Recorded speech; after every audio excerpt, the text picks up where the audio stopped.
आणि आताची महत्त्वाची बातमी नाशिकमधून अशोक खरात याला कोर्टातून बाहेर आणण्यात आलेला आहे। अशोक खरातला आज राहता कोर्टामध्ये हजर करण्यात आलं होतं। शिर्डीमधील जमीन बळकावल्या प्रकरणी त्याच्यावर आरोप आहे आणि त्याच अंतर्गत त्याला कोर्टात हजर करण्यात आलं होतं। अशोक खरातला 9 मे पर्यंत पोलीस कोठडी सुनावण्यात आलेली आहे।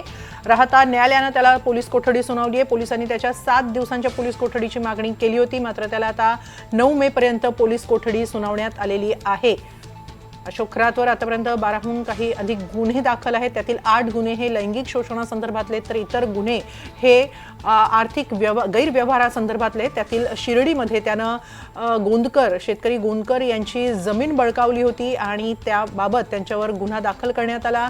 त्या संदर्भात आज त्याला न्यायालयात हजर करण्यात आलं आणि त्यावेळी राहता न्यायालयानं अशोक खरातला 9 मे पर्यंत पोलीस कोठडी सुनावलेली आहे। राहतामधून ही महत्त्वाची बातमी।